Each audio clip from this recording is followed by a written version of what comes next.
Welcome again. Today we are going to start the actual design of something, design of a component, and we are starting with design of a quarter joint.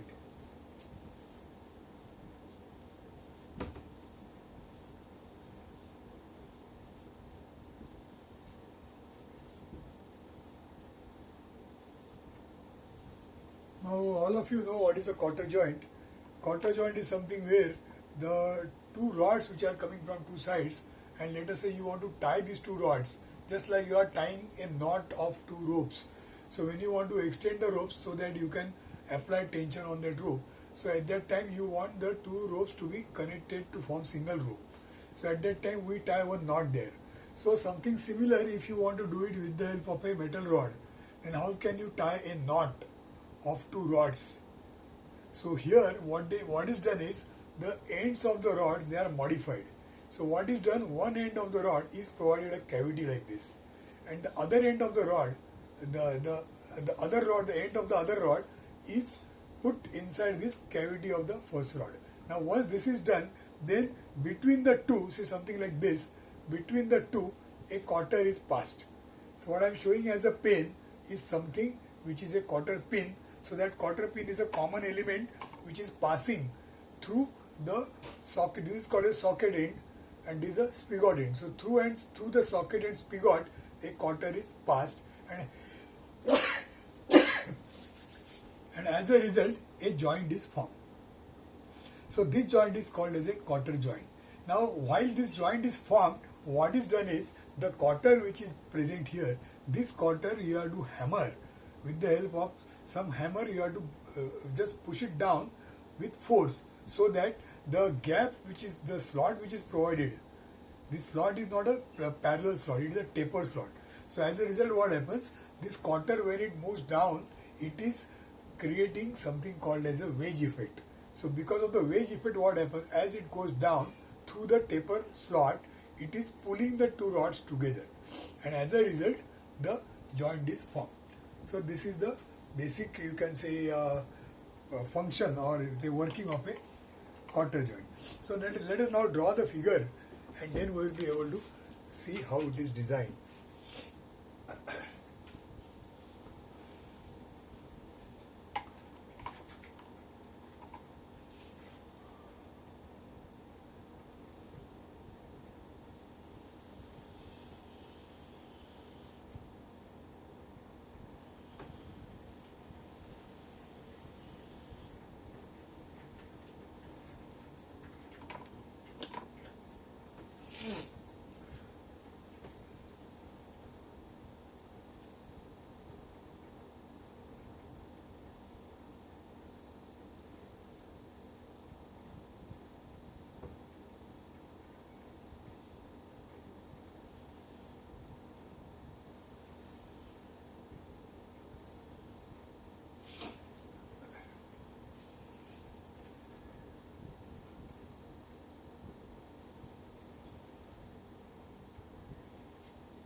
So at the moment I have drawn quarter joint. It is called the spigot and socket type quarter joint. So let me just name these parts. So this is a spigot, this side is a socket,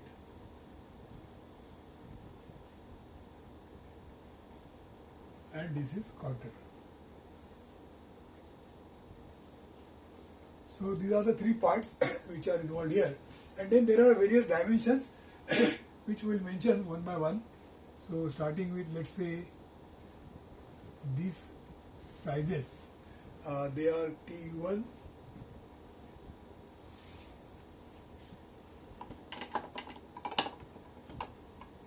so this is T1, this is T2, then this is diameter D, this is D1,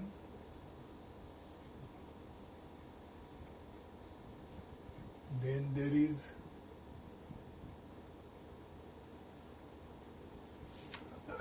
this is D2, then here there is D3, this is D4,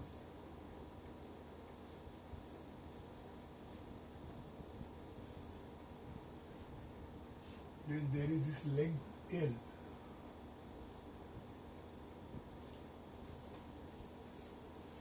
then there is a clearance here C, and then there is a length here L1. Same diameter is there on the other side, so this is also B. Then the length of the this is B, and then the length of this quarter pin is given as,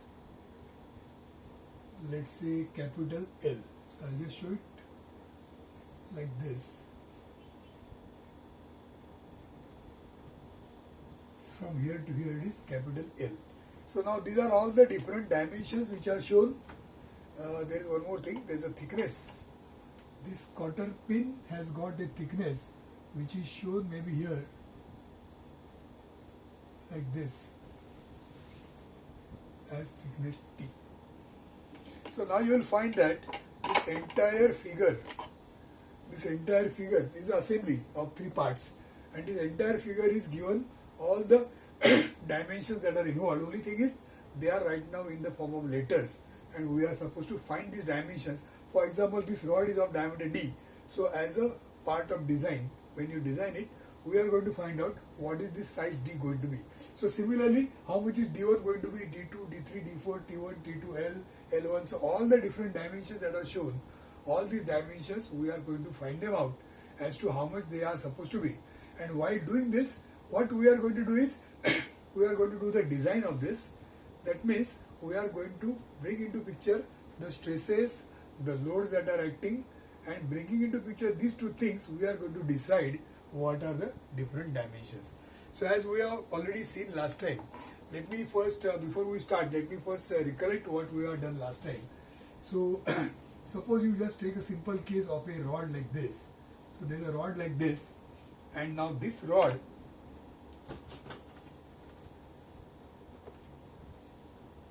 let's say there is a rod this way, and this rod you are applying a force P. That is, you are applying a load P, and it is going to create a tensile stress into this rod, and the cross section of the rod is of diameter D.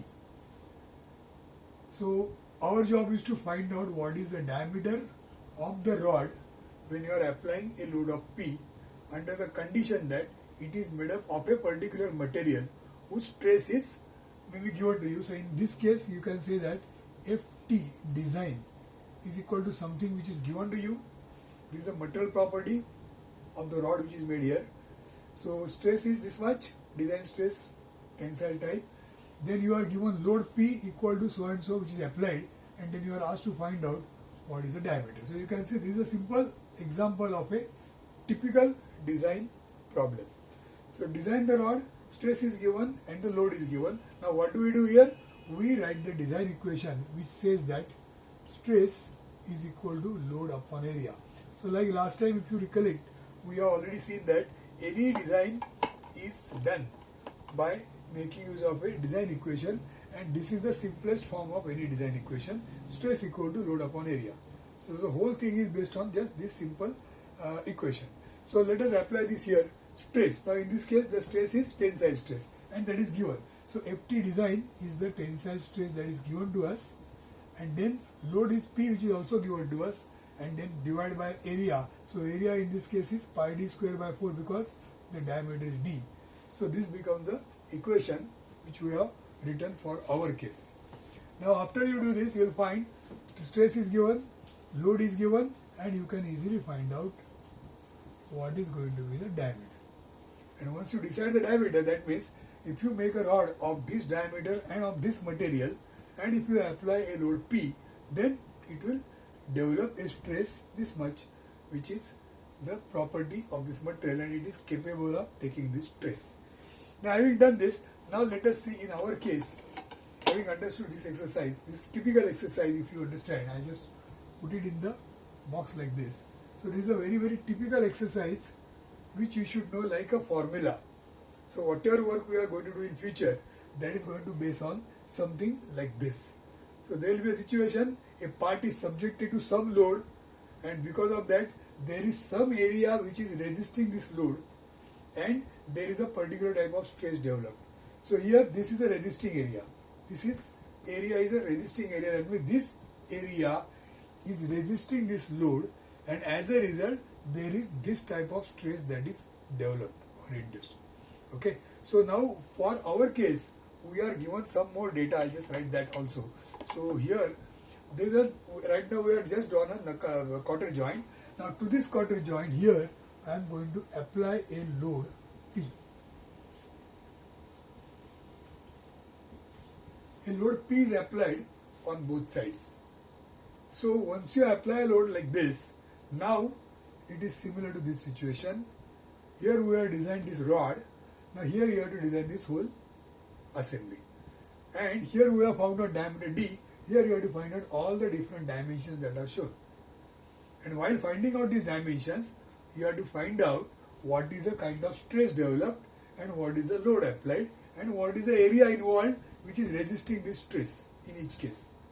And once you do that, every equation will give you one dimension as per what we are doing. So this is the way it is done. Now the other part is this load, the other part is the stress. So for this exercise you are also given, so I just write down what is given.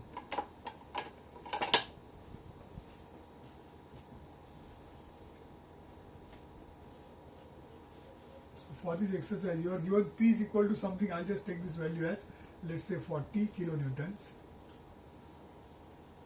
and you are given the tensile stress, design tensile stress value as 80 megapascals. That means 80 Newton per mm square. So this is the thing that is given to you, and now we are asked to find out all the dimensions. So what is to be find? You have to find out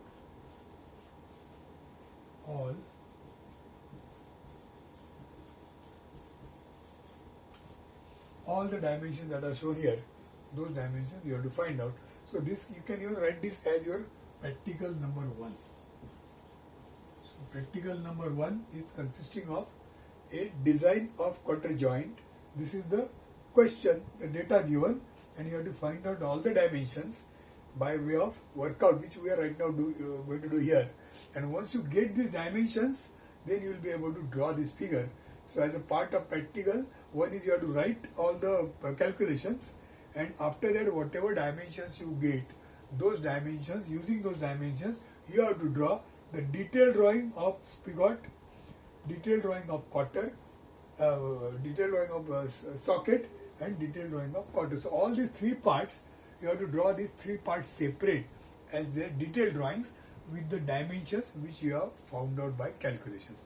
And then you are going to draw the assembly drawing like this with dimensions, with the dimensions which you have obtained.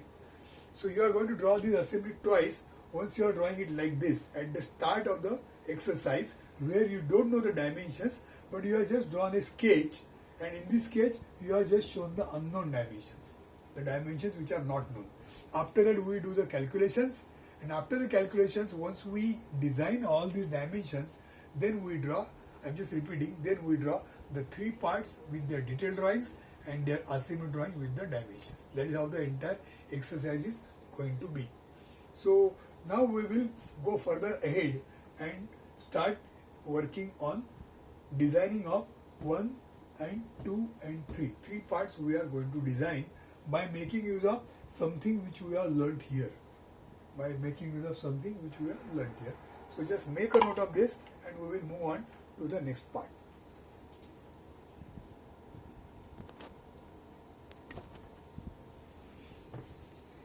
Okay, so let us start with the design of spigot end.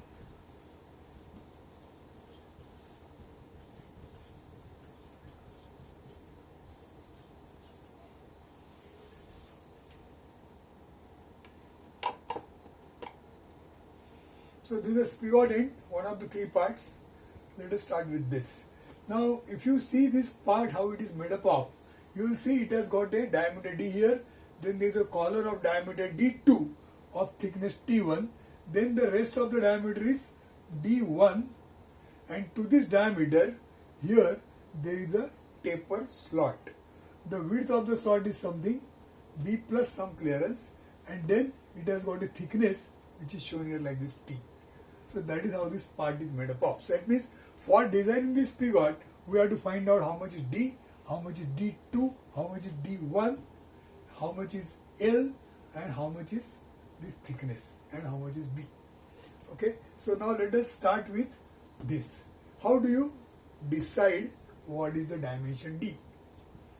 So for this, so whenever you want to decide any dimension, or you are going to design any dimension like this, first thing is you have to find out how this particular dimension will fail. That means what is the role of this particular dimension. So here the dimension is D, which is a circle, say rod of this diameter. So this rod of diameter D, what it is going to do, that means what is the role, what kind of stress will be induced in this particular section, that we have to first think. Now this is a simple exercise because it is just a rod. Like last time I had drawn one rod here to start with. So just like that, there is a rod. This rod is under load and it is causing a tensile load. So this rod is in tension. So it will be failing. This rod will fail at this point because of tensile stress. So first criteria is failure of spigot rod in tension. So what we are now going to consider, failure of this rod in tension, and this is going to give us diameter D. So we write now the design equation, stress equal to load upon area.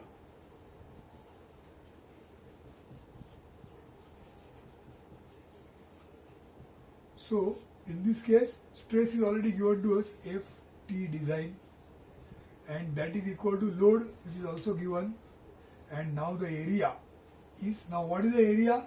Now area is something which is a resisting area, and it is the area which will be exposed if the part really fails. That means imagine for some time that it is broken from here. So if it breaks from here like this, it breaks, that means it breaks into two parts. Then what is the newly created area? Suppose it breaks.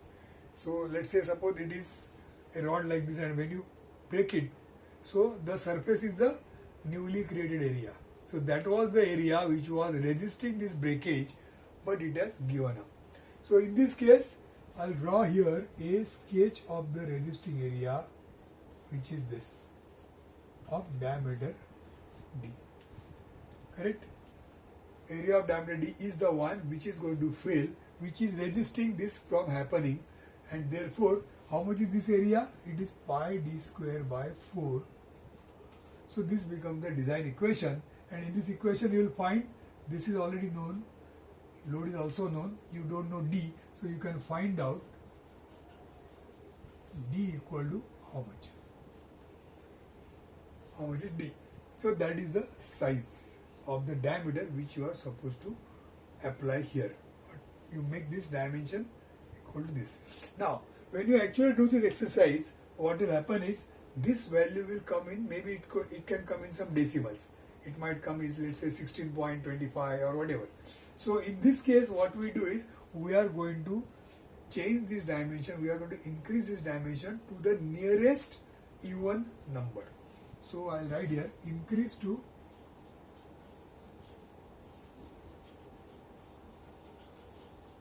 nearest even number. That means suppose you get the size, I'll just give an example. Suppose you get the size as, let's say, 15.7. So you make it 16. Even if you get 15.1, you make it 16. Now how much this is called as something like a rounding. So we are doing this because what we are doing here is, by doing this we are making all the dimensions in even numbers so that the manufacturing becomes easy. Preparation of drawings and manufacturing, everything becomes easy. That's why, and some of the times the standard parts, standard rods are also available in the dimensions which are even dimensions.